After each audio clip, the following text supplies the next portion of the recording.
Greetings, Highpoint Church. You're hearing from Pastor Forrest today. It's December 23rd, and we're going to be looking at our passage here in the book of Matthew, chapter number 2, verse number 12. Let's hop in together. And being warned in a dream not to return to Herod, they departed to their own country by another way. The title of this devotional today is Wise Men Returning Home. Let's hop in. Their trip was complete. Gaspar mounted his camel and was aware of the great satisfaction he felt from his time with this wonderful family. This was certainly not the encounter he and his traveling buddies had expected.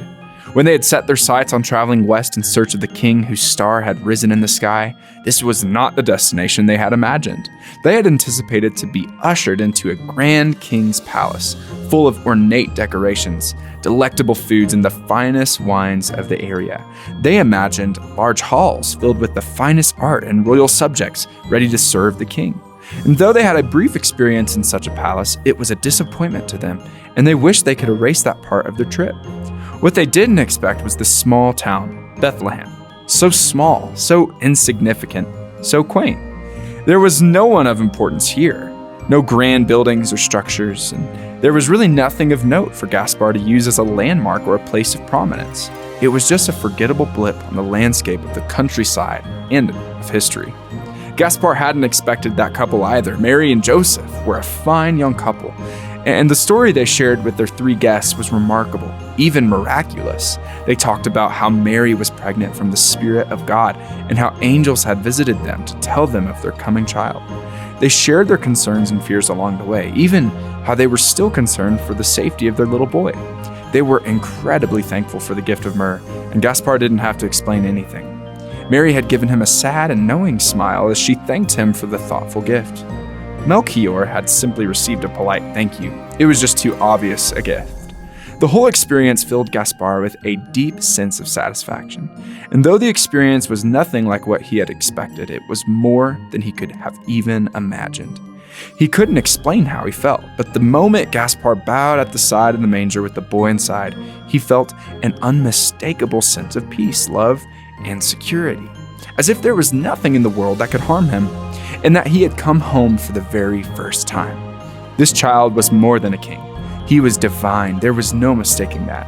Gaspar felt a deep sadness within himself as the camels began carrying the trio off toward their distant home. He wanted to stay. He didn't want to leave the boy's side. He wanted to rest in the king's presence, to sit beside the manger that held the Christ child.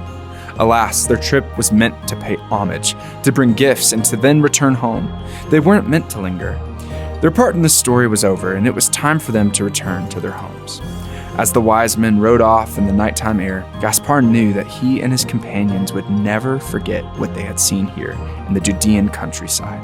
In all likelihood, they would never see their lives the same way again.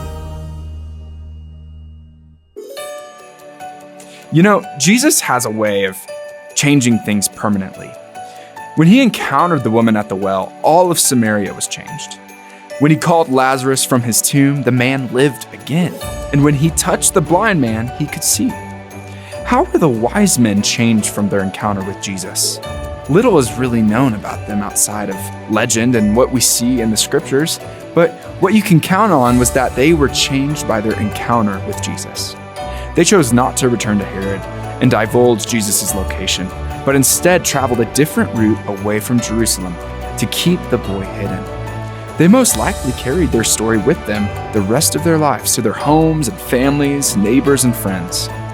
When you get an incredible gift on Christmas, do you tell everyone or do you hide it and keep it to yourself?